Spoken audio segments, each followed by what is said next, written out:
আমাদের প্রেসিডেন্ট সাহেব বলবেন, তার পরবর্তীতে আমাদের আরো আলোচনা আছে, আমরা আলোচনা করব। আপনারা শুনলেন যে আমাদের এইখানে স্পেসিফিক্যালি মিরপুর ক্লাবে নাকি একটা ভল্ট আছে, দাদা যেটা বলেছেন।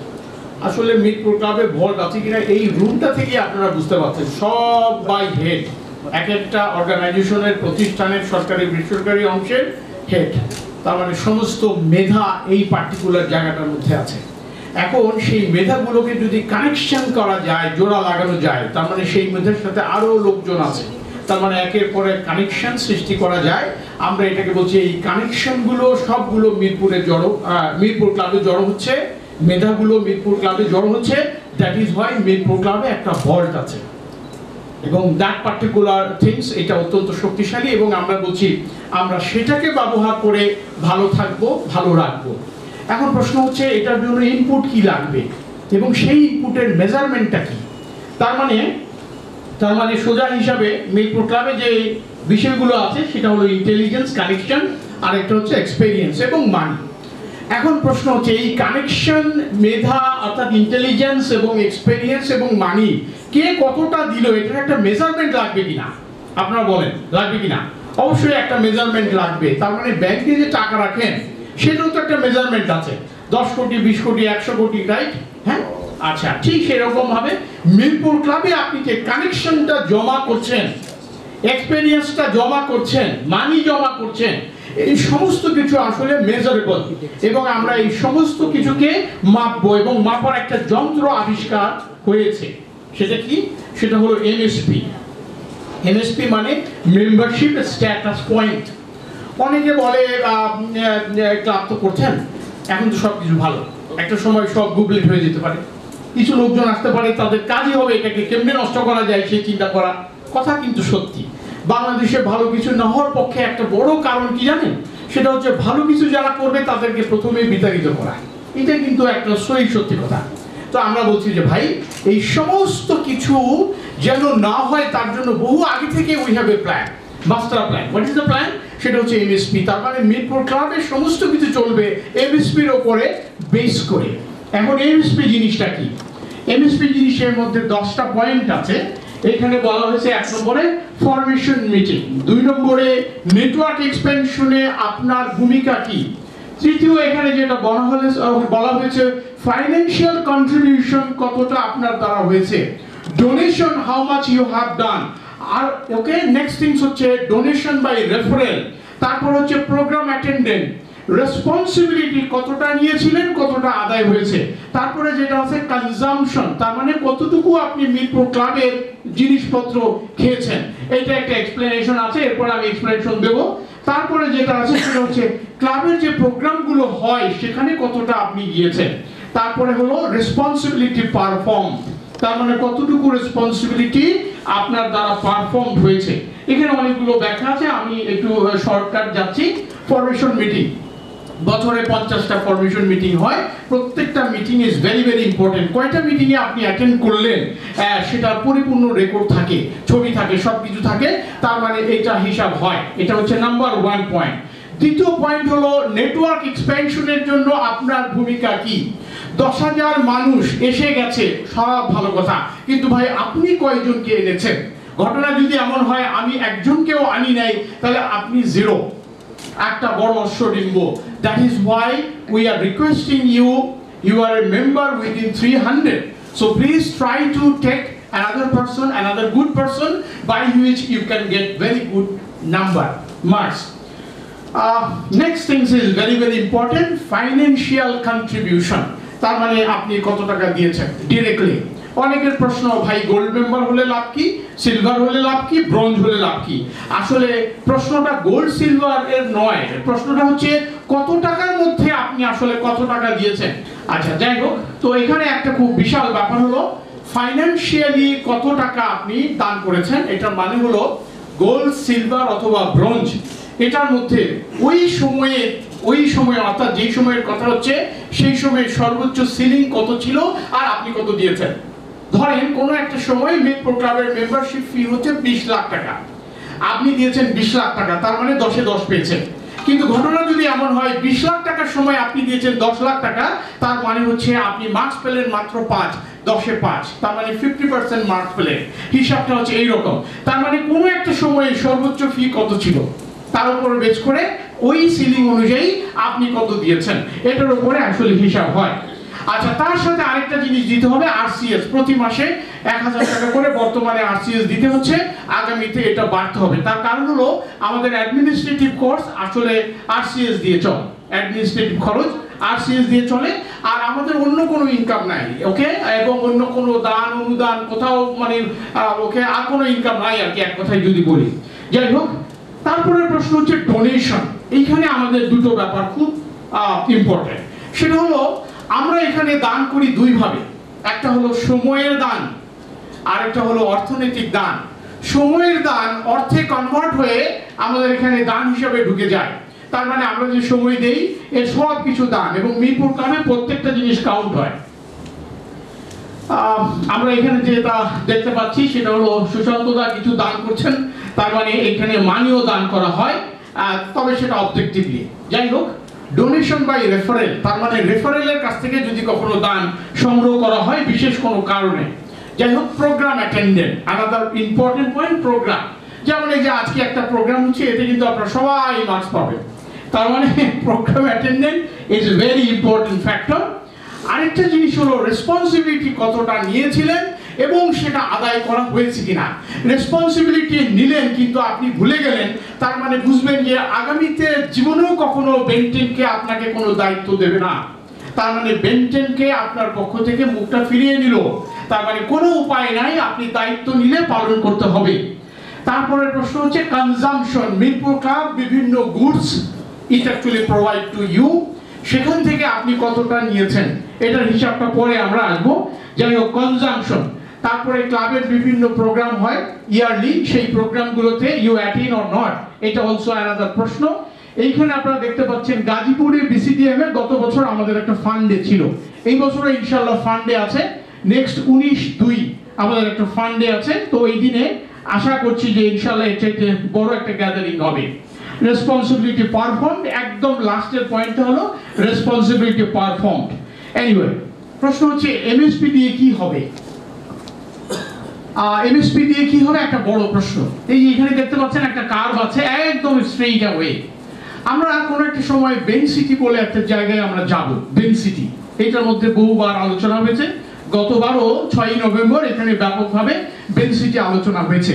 এখন ধরেন বেন সিটিতে আমাদের 10,000 মানুষের জন্য 10,000 ফ্ল্যাট থাকবে।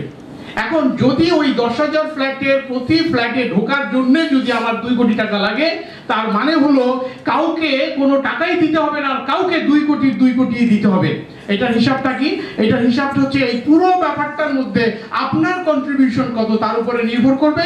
আপনি এখানে এ তে থাকবেন না, বি তে থাকবেন না, সি তে থাকবেন নাকি একদম উপরে থাকবেন। তার মানে কন্ট্রিবিউশন যার 100-এ 100 তার কোনো টাকা লাগবে না, আর কন্ট্রিবিউশন যার 0 তার 2 কোটিতে 2 কোটি দিতে হবে।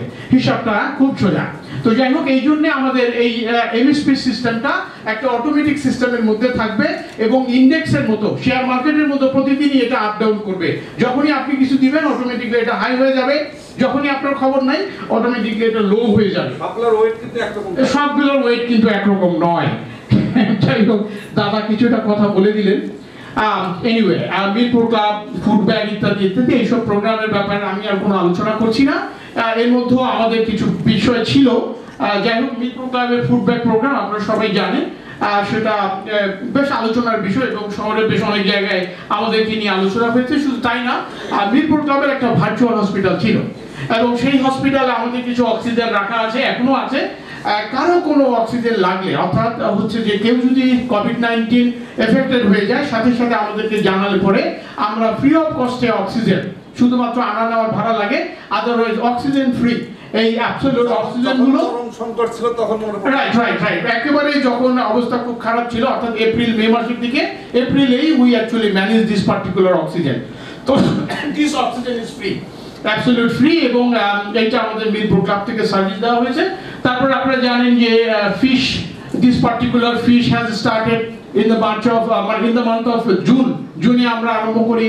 তারপরে হচ্ছে মশলা থেকে শুরু করে বহু কিছু আমরা উই স্টার্টেড। তারপরে এখানে দেখতে পাচ্ছেন ম্যাঙ্গো ইত্যাদি ইত্যাদি, দিস আর আওয়ার প্রোডাক্ট, যেটা আমরা আরম্ভ করেছি বহু বছর আগে, মানে বহু মাস আগে থেকেই। এখন আমরা প্ল্যানে আসি, যার জন্য আপনারা অধীর আগ্রহে অপেক্ষা করছেন। মিরপুর ক্লাবের মাস্টার প্ল্যান 10 বছরের জন্য। প্রথমত এইটা মিরপুর ক্লাবের প্ল্যান হলো, এইটাকে আমরা বলছি বেন্টেনকের প্ল্যান। তার মানে মিরপুর ক্লাবের উপরে একটা প্রতিষ্ঠান যেটা হচ্ছে বেন্টেনকে। তার মানে ক্লাব নরমাল ক্লাবিং একটা পার্ট। নরমাল ক্লাবে যা কিছু হয় তার সব কিছু হবে, এক্সেপ্ট সামাজিকতার মধ্য দিয়ে যা কিছু আছে সেগুলোর বাইরে কিছু বাদ দিয়ে সবকিছু মিরপুর ক্লাবে অ্যাকসেপ্টেড অ্যাজ এ ক্লাব। তার মানে খাওয়া দাওয়া থেকে শুরু করে নেটওয়ার্কিং থেকে শুরু করে সমস্ত কিছু মিরপুর ক্লাবে অ্যাকসেপ্টেড, এবং এটি একটি ক্লাব। যারা শুধু ক্লাবিং করতে চান তার জন্য অপশন আছে। Good. Apart from this one, another part is this, সেটা হলো মিরপুর ক্লাব একটা সমাজ নির্মাণ করছে যার নাম হচ্ছে বেন্টেনকে। এই সমাজের পার্ট আপনি হতে পারেন। গত 6 নভেম্বর বেন্টেনকে একটা পরিকল্পনা দেওয়া হয়েছিল। আজকে এটার ফাইনাল প্ল্যান পেশ করতে যাচ্ছি। What is the plan? যেটা 6 নভেম্বর দেখানো হয়েছিল, 6 নভেম্বর সাবমিট করা হয়েছিল, সেটা হচ্ছে এই প্ল্যানটা। এখানে একটি জিনিস পরিষ্কারভাবে দেখতে পাচ্ছেন, এক পাশে ছিল বিল্ড, আরেক পাশে ছিল সেল। তার মানে কমিউনিটি বিল্ড এবং সেল। তার মানে 5000 লোককে 5 বছরে একটা they will build a community, এবং নেক্সট 5 বছরে উই উইল সেল দিস। আপনারা প্রশ্ন করতে পারেন, ভাই কমিউনিটি বিল্ড এবং কমিউনিটি সেল, এটা তো জীবনে নতুন শুনলাম। জি, আজ থেকে 40 বছর আগে যদি কেউ আপনাকে বলতো যে রিয়েল এস্টেট নামক কিছু একটা ব্যবসা আগামীতে আসতে যাচ্ছে বাংলাদেশে, অনেকেই অবাক হতো। কারণ আমরা তখন জানতাম যে জমি কিনে বাড়ি বানাতে হয়, আরেকজন জমি কিনে এটাকে আস্তে আস্তে উর্বর করবে, তারপর আমাকে দিবে টু বিল্ড দ্য ল্যান্ড, অথবা আমার হয়ে আরেকজন উইল বিল্ড দ্য ল্যান্ড। এটা ছিল অকল্পনীয়। তার মানে রিয়েল এস্টেট ব্যবসা তখন আসেনি। আজ থেকে 10 বছর পরে আপনারা এই বাক্যটি অনেকবার শুনবেন, কারণ বাংলাদেশে কোনো একটা কিছু চালু হলে অন্যরা কপি করে ফেলে খুব তাড়াতাড়ি। তার মানে কমিউনিটির ব্যবসা বলেন, যাই বলেন, once upon a time it will be very popular. Anyway, so আমাদের প্ল্যান কি? 5 বছরে আমরা এটা বিল্ড করব এবং বাকি 5 বছরে এটা বিক্রি করব। তাহলে এখন এই যে পরিকল্পনাটা, এটার মধ্যে কিছু পরিবর্তন করা হয়েছে। পরিবর্তনটা কি এবং কেন? প্রথমত অনেকে বললেন 10 বছর পরে বেন সিটিতে উঠবো, এটা কিভাবে সম্ভব? আমাদের বয়স তো 60 বছর অলরেডি হয়ে গেছে, তো 70 বছরে যখন যাবো, অথবা 65 বছরের যারা আছে তারা ভাবছে 75 বছরে গিয়ে আমি বেন সিটিতে গিয়ে আর লাভটা কি? তো আমরা বলছি ঠিক আছে, তাহলে এটার একটা ব্যবস্থা করা হোক। তো সেখানে আমরা একটু পরিবর্তন করেছি। দেখেন পরিবর্তনটা মাশাআল্লাহ ব্যাপক। সেটা কি? সেটা হলো আমরা বললাম যে ভাই বেন সিটি একটা বানাতে হবে কেন, একাধিক বানালে প্রবলেম কি? আর দ্বিতীয় কথা হচ্ছে 10 বছর কেন লাগবে? তার আগেও যদি হয়ে যায় অনেকগুলো, তাহলে ক্ষতি কি? তার মানে একাধিক বেন সিটি, এবং সেটা অনেকগুলো 10 বছরের আগে হতে পারে। তার মানে হলো একাধিক বিল্ড, একাধিক সেল। তার মানে সবকিছুই একাধিক, তার মানে সিটিও একাধিক। যার যেমন প্রয়োজন, তার মানে কাস্টমাইজ করে দিলাম যার যেমন প্রয়োজন। আচ্ছা, এখন তার মানেটা কি আসলে? তার মানেটা হলো মেইন বেন সিটি একটাই হবে। মেইন শহর যেখানে বেন্টেনকে থাকবে সেটা একটাই শহর, এবং তাতে 10,000 ফ্ল্যাটই থাকবে। একটা কমও না, একটা বেশিও না। কিছু সার্ভিস ফ্ল্যাট থাকবে, বাড়তি কিছু সার্ভিস ফ্ল্যাট থাকবে, বাকি 10,000 লোকের ব্যবস্থা থাকবে। যেই 10,000 লোক বেন্টেনকে পার্ট হবে এবং ওইখানে থাকতে চাইবে তারা। কিন্তু যারা বলবেন যে না আমার আগে দরকার, আমার অনেক আগে দরকার, ইয়েস, আমরা বলছি যে তাহলে বেন সিটি, মানে বেন সিটি না, Ben city 1A, Ben city A, Ben city B, Ben city C, এইগুলোতে আপনি থাকতে পারেন। তার মানে this is the plan. What is the plan? এই যে এখানে আপনারা দেখতে পাচ্ছেন this particular group of people, এখান থেকে বিভিন্ন ছোট ছোট ছোট ছোট বেন সিটি হয়ে গেল। তার মানে small scale city, small city. এবং অনেকেই খুব হাফ ইন্টারেস্ট করছেন এত জমি কোথায় পাওয়া যাবে। গত কয়েকদিন আগে মাগুরা গ্রুপের একটা সম্পত্তি আমরা দেখলাম, তারা এক জায়গায় 44,000 বিঘা জমি কিনে নিয়ে বসে রয়েছে, এবং they are making the city. Plot হয়ে গেছে, সরি প্লট হয়ে গেছে, এবং সেটা বিক্রিও হয়ে যাচ্ছে। সরি 44 না, 46,000 বিঘা। 46,000 বিঘা জমি অলরেডি মাওয়া রোডে কিনে বসে আছে। ডিজাইন করতে আসছে, সে এখন আসে নাই। শাহাদাত আসতো নাকি? আমাদের একজন ওইটার মাস্টার প্ল্যানার, আমাদের এক মেম্বার। তো যাই হোক, তো আমরা বলছি যে ভাই ঠিক আছে, জমির ব্যবস্থা হয়তো হবে, কিন্তু তার আগে আমরা যেটা বলছি যে ঠিক আছে, within 4 years, 5 years, within 6 years, within 10 years এর আগেই আমরা বলছি বিভিন্ন ছোট ছোট ছোট ছোট বেনসিটি হবে। কারণ বেনসিটি যারা করবে, দ্যাট পার্টিকুলার বেনসিটি লিমিটেড, এটা এই বছরই হয়ে যাবে এবং that particular company will build small small small small small city. তার মানে বেনসিটি 1, 2, 3, 4, 5 এটা হয়ে যাবে এবং সেই ক্ষেত্রে যেটা হবে, বেন 1 কে, বেন 2 কে, বেন 3 কে ইট শুড বি দেয়ার। তার মানে 1000 লোকের একটা সমাজ, 2000 লোকের একটা সমাজ, 4000 লোকের একটা সমাজ, তার মানে বিভিন্ন সমাজ নির্মিত হতে পারে, নো প্রবলেম। আমরা বলছি যে yes, K that can be. কিন্তু আপনি যদি বলেন যে না আমি মেইন বেনটেনকের পার্ট হব, তাহলে সেক্ষেত্রে আপনাকে ওই যে বেনটেনকের সাথে অপেক্ষা করতে হবে এবং মেইন বেনসিটির জন্য অপেক্ষা করতে হবে, কারণ সেটা হবে 10 বছর সময় নিয়ে 10,000 লোকের জন্য ব্যবস্থাপনা। বোঝা গেল? আচ্ছা, আপনারা if you interested you can also ask me the question. ঠিক আছে, তাহলে আমরা মোটামুটি ভাবে বেনসিটি বুঝলাম। আচ্ছা, তাহলে তার মানেটা কি দাঁড়ালো? তার মানেটা হলো আমরা এখন প্ল্যানটাকে সরিয়ে নিয়ে আসলাম আগে এবং পরে। আগে মানে কি? আগে মানে হচ্ছে আমরা বলছি যে হ্যাঁ, একেবারে 5 বছরের আগে তো কিছু হবে না, কারণ এখনো যদি আমরা কিছু শুরু করি তা মিনিমাম 5 বছর 7 বছর সময় লাগবে। তাহলে আমরা বলছি যে 5 বছর থেকে 10 বছর, 10 থেকে 15, 15 থেকে 20 বছর, তার মানে 20 বছর পর্যন্ত একের পরে বেনসিটি 1 এবং 2 চলতে থাকবে, তার মাঝখানে বেনসিটি A, বেনসিটি B, বেনসিটি C এগুলো চলতে থাকবে। তার মানে একের পরে চলতে থাকবে মোটামুটি আমাদের কর্মকাণ্ড। আচ্ছা, তাহলে প্রশ্ন হচ্ছে বেনসিটি A, B, C, D, আবার বলছি মেইন একটা বেনসিটি হবে, যেই বেনসিটিটা আমাদের বেনটেনকে, আমাদের যে সমাজ হবে এই সমাজটাকে নিয়ে নির্মিত হবে, যেটাকে আমরা বলছি 10 বছর ব্যাপী পরিকল্পনা। আচ্ছা, এখন প্রশ্ন হচ্ছে এই যে 10 বছরের যে স্ট্র্যাটেজি যেটা দিলাম, তাহলে মানে আমাদের সবাইকে যে কাজটা করতে হবে সেটা কি? তার মানে পয়লা নম্বর স্টেপ হচ্ছে মিরপুর ক্লাবে ঢুকতে হবে। 2 নম্বর হচ্ছে মিরপুর ক্লাবে ঢুকে একটা সিদ্ধান্ত নিতে হবে, একটা ডিসিশন নিতে হবে এবং তারপরে আমাকে এই সিদ্ধান্ত নেওয়ার পরে আমার পরিকল্পনা অনুযায়ী আমাকে একটা প্ল্যান করতে হবে। সেটা হলো, যদি আমি বেন সিটিতে যেতে চাই, মেইন বেন সিটিতে যেতে চাই, তাহলে আমাকে বেন ইকোনমি হয়ে যেতে হবে, কারণ আর কোনো পথ নাই। এখানে একটু জটিলতা আছে, এই জন্য সুশান্ত দা মাঝে মধ্যে বলে যে এই মিরপুর ক্লাব বুঝতে গেলে একটু সময় লাগবে। আমিও বলি যে ভাই একটু সময় লাগবে, কারণ এই যে পরিকল্পনাটা আপনি দেখছেন এটা কিন্তু 2-1 দিনের মামলা না, গত 2.5 বছর টানা আমরা পরিশ্রম করে এই জায়গাটা এসেছি। এটা 1-2 দিনের ব্যাপার না। তার মানে কেউ আমাদেরকে কিছু একটা প্রশ্ন করে কাবু করে ফেলবে, আমরা কিন্তু অত কাঁচা লোক না। প্রচুর পরিশ্রম করে তারপরে আমরা এই জায়গায় এসেছি। কিভাবে এটা সম্ভব? কারণ কি, বেনসিটি হবে ঢাকা থেকে কমপক্ষে 3 আওয়ার্সের জার্নি, এরকম একটা দূরে। তার মানে ঢাকা থেকে 3 ঘন্টার পথ দূরে একটা শহরে। তার মানে যেখানে আপনি প্রতিদিন আসতে পারবেন না। আপনার টোটাল ইকোনমিক কর্মকাণ্ড যা কিছু আছে সবকিছু ওইখানে হতে হবে। মানে কি? মানে হচ্ছে আপনার অফিস আদালত, স্কুল কলেজ মসজিদ মাদ্রাসা যা লাগে আপনার জীবনের জন্য সব কিছুর ব্যবস্থা ওইখানে হতে হবে। তার মানে কমপ্লিট 360 ডিগ্রি। তার মানে আপনার ব্যবসা বাণিজ্য যা করেন সমস্ত কিছু রিলোকেশন প্ল্যান করতে হবে 10 বছরের। 10 বছরের। আজাদ ভাই, আজাদ, হ্যাঁ পজ দেবো, পজ একটু পরে, একটু পরে। জি জি জি, এক পজ আছে, পজের সময় আছে, আমি পজ দেবো, অসুবিধা নেই।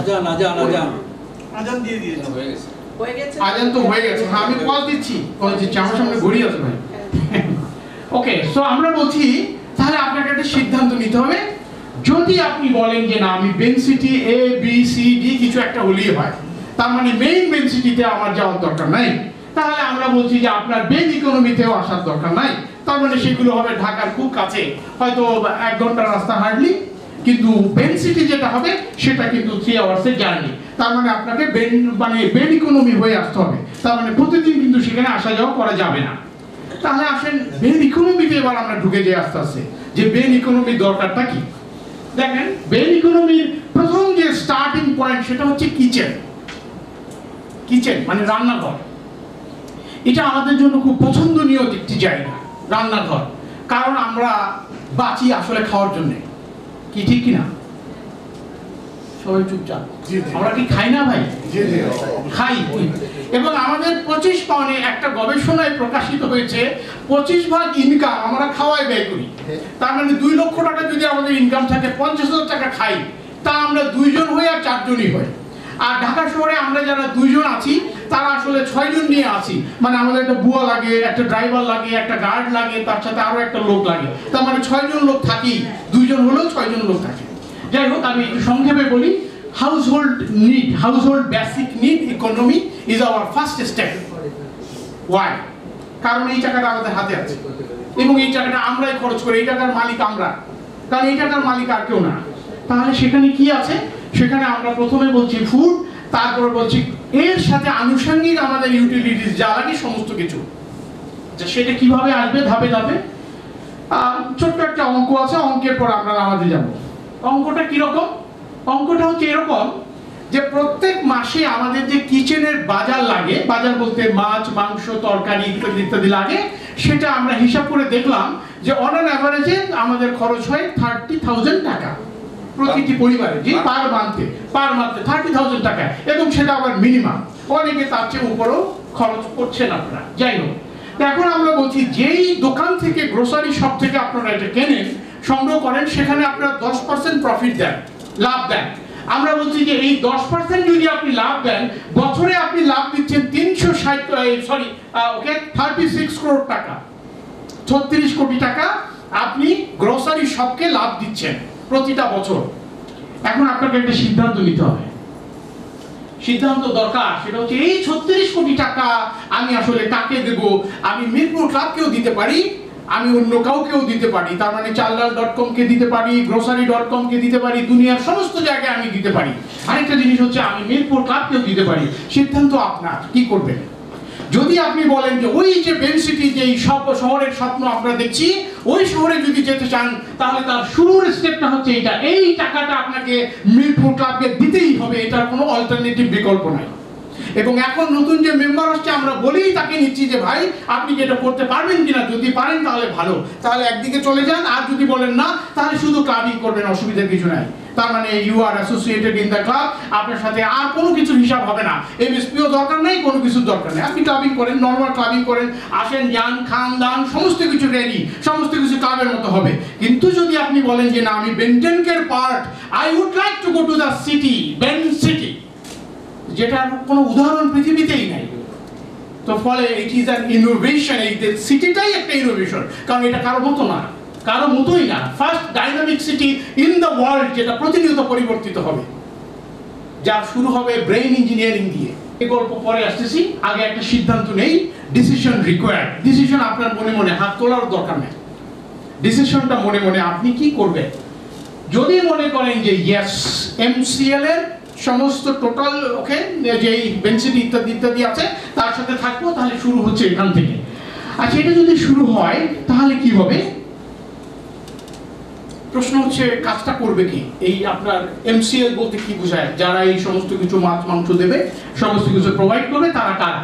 এই যে আমরা বলছি, তার ব্যবস্থাপনা অলরেডি বহু আগে হয়ে গেছে। আমরা মাছ দিয়ে প্রমাণ করেছি যে আমাদের একটা সাপ্লাই চেইন আছে, আমরা গরু দিয়ে প্রমাণ করেছি আমাদের একটা সাপ্লাই চেইন আছে, ম্যাঙ্গো দিয়ে প্রমাণ করেছি আমাদের একটা সাপ্লাই চেইন আছে, আমরা তরি তরকারি দিয়ে প্রমাণ করেছি যে আমাদের একটা সাপ্লাই চেইন আছে। এই সাপ্লাই চেইন গত প্রায় 8 মাস ধরে, 7 মাস ধরে আস্তে আস্তে ধীরে ধীরে বিল্ড করা হয়েছে। হওয়ার পরে আমরা বিন লিমিটেড নামক একটা কোম্পানি গঠন করেছি আপনাদের এই সমস্ত কিছুর ব্যবস্থা করার জন্য। এটার নাম হচ্ছে বিন লিমিটেড, BEIN, বিন, বাংলাদেশ এক্সটেন্ডেড ইনকাম নেটওয়ার্ক। তার 51% এর শেয়ার হোল্ডার হলো মিরপুর ক্লাব নিজে, বাকি 49% এর শেয়ার হোল্ডার হচ্ছে মিরপুর ক্লাবের যারা বেন 10K এটার মেম্বার, তারা। খেয়াল করেন, বেন 10K মেম্বার ভাগ করে দিয়েছি আলাদা। আপনি নরমাল ক্লাবিং করতে চাইলে কোনো আপত্তি নাই, সমস্ত কিছু থাকবে। আপনি যদি মনে করেন যে ওই যে বেন ইকোনমির মধ্যে ঢুকবেন, তারপরে বেন সিটিতে যাবেন, তাহলে এটা দরকার আছে। 49% শেয়ার অলরেডি ডিভাইডেড। আমরা প্রোডাক্ট বৃদ্ধি করতে থাকবো, একের পর এক বাড়াতে থাকবো, এবং তারপরে আমরা যে কাজটা করবো সেটা হচ্ছে মিরপুর ক্লাবের গাড়ি শুধুমাত্র ঢাকায় না, শহরের বিভিন্ন প্রান্ত শুধু না, আমরা বলছি সারা দেশে ঘুরতে থাকবে। এই যে সারা দেশে যখন ঘুরবে তখন আমাদের নেইবররা দেখে বলবে তোমরা খালি ভালো মাছ পাও, ইলিশ মাছ খাও আর আম খাও আর গরু কোরবানি দাও, আমাদের দিকে তাকাও না। আমরা বলছি যে ইয়েস, আপনার দিকেও তাকাইতে চাই। তাহলে 10 জন করে নেইবর যদি প্রতিজনের জন্য বাড়ে, আমরা বলছি যে 360 কোটি টাকার একটা বিশাল profit we can get. Profit, এটা কিন্তু রেভিনিউ নয়, profit that we can earn. এই যে এটা 360 কোটি টাকা, যার অর্ধেকের মালিককে এমসিএল মানে মিরপুর ক্লাব, অর্ধেকের মালিককে অর্ধেকের মালিক মেম্বাররা যারা এটা ডিরেক্টর, মেম্বাররা যারা এটা ডিরেক্টর।